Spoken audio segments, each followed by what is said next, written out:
Have you ever thought you knew someone so well, only to discover they were someone entirely different? That's the thing about online friendships. You never know what you're really getting into. Twin Oaks is a small town, tucked away in the rolling hills of Vermont. It's the kind of place where everyone knows everyone, or at least they think they do. It's also where young Sarah's life was forever changed by a friendship that started with a simple hello in a chat window.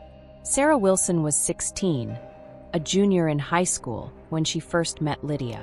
They met in an online forum for horror movie fans, where they bonded over their shared love for American horror stories. Lydia seemed like the perfect friend, funny, witty, and always online to chat. They talked for hours about everything, from school to their mutual obsession with scary stories. And although they had never met in person, Sarah felt closer to Lydia than anyone she had ever known. But as with all good horror stories, there was something lurking beneath the surface. As months passed, Sarah and Lydia's friendship intensified. Lydia lived in a nearby town, so they often made plans to meet up. Yet, every time they were supposed to see each other, Lydia canceled at the last minute. It started to feel a little strange, but Sarah brushed it off as shyness. After all, they shared so much, and Lydia always had such convincing reasons. Lydia began sharing secrets, dark details about her life that made Sarah feel closer to her. Lydia spoke of a troubled childhood, of a past filled with shadows and whispers, of a secret she had never told anyone before. Sarah was captivated, and maybe a little flattered that Lydia trusted her so deeply. Then Lydia started mentioning someone else. She claimed that her older brother, David, was watching her, reading their messages, trying to protect her. Lydia confided in Sarah that David had a dark side.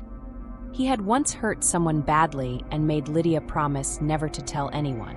Sarah's curiosity was piqued, but a knot began forming in her stomach, as if Lydia's darkness was creeping into her own life.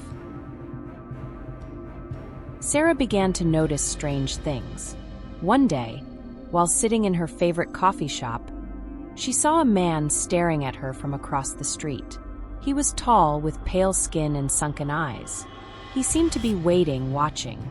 She thought it was just a coincidence until she saw him again, standing outside her school and later near her house. The fear began to creep in. She mentioned it to Lydia, who laughed it off, saying that it was probably just some creep who had noticed her.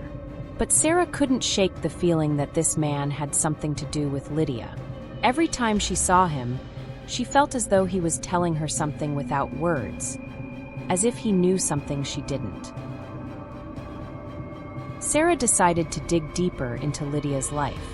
She started by searching Lydia's name online, but nothing came up. Not even social media profiles, which seemed odd for someone who was online so often. She asked Lydia about it, who only gave vague answers, saying she valued her privacy. The more Sarah searched, the more confused she became. Lydia had no digital footprint, no family photos, no record of attending any school nearby. Finally, one day, Sarah stumbled upon an old news article. The headline read, "Tragedy in Twin Oaks. Local teen dies in suspicious accident." The article was about Lydia, but it wasn't the Lydia Sarah knew.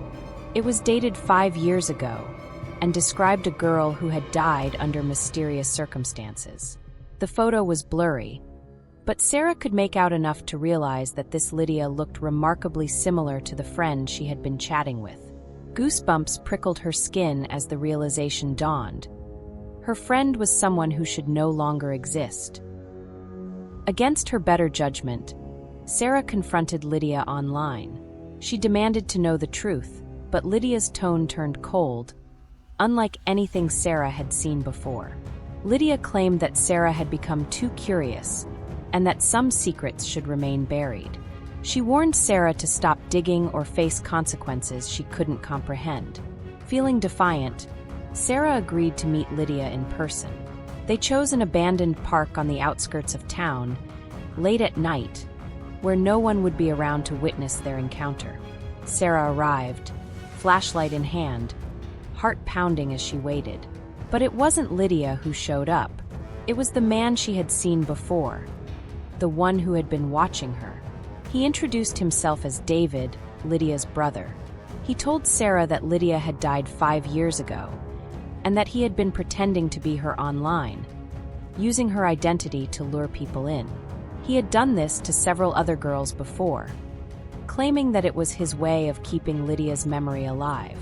But now that Sarah knew the truth, she was in grave danger. Sarah ran, sprinting through the dark park with David close behind. She could hear his footsteps gaining, his heavy breathing echoing in the cold night air. She stumbled but didn't dare look back, driven by pure terror. She could feel him getting closer, could almost feel his hand reaching out to grab her.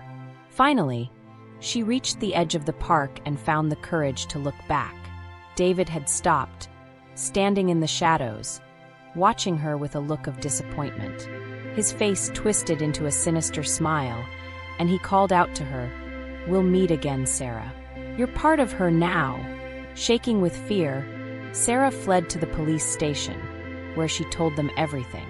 But when they went to investigate, there was no trace of David, or anyone who matched his description. Days passed, and Sarah couldn't shake the feeling that she was still being watched. She avoided online chats, deleted all her social media, and even changed her phone number. But it didn't matter. At night, she would hear whispers, a soft voice that sounded eerily like Lydia's, calling to her from the darkness. Finally, she left Twin Oaks, hoping to escape the nightmare that had consumed her life. But she could never escape the feeling that David was still out there, lurking, waiting for the right moment to step back into her life. Sarah never heard from David or Lydia again, but the memory of that cold night in Twin Oaks haunted her forever. She never trusted anyone online again, never allowed herself to get too close. And yet, deep down, she knew that the darkness was still there, lingering, waiting for someone else to pull back the veil. If you find yourself too trusting, too willing to open up to strangers online, remember Sarah's story. Remember that not everyone is who they claim to be, and sometimes the people we invite into our lives come with shadows we can never escape. But before you close this video, ask yourself, are you truly safe online? The digital world is full of shadows and hidden dangers, just like the story of Sarah and Lydia. If you love unraveling dark tales like this, hit the subscribe button and join our community. Drop a like if you're brave enough, and share this video with someone you think should hear Sarah's story. Because sometimes, it's the people we trust the most who hide the darkest secrets.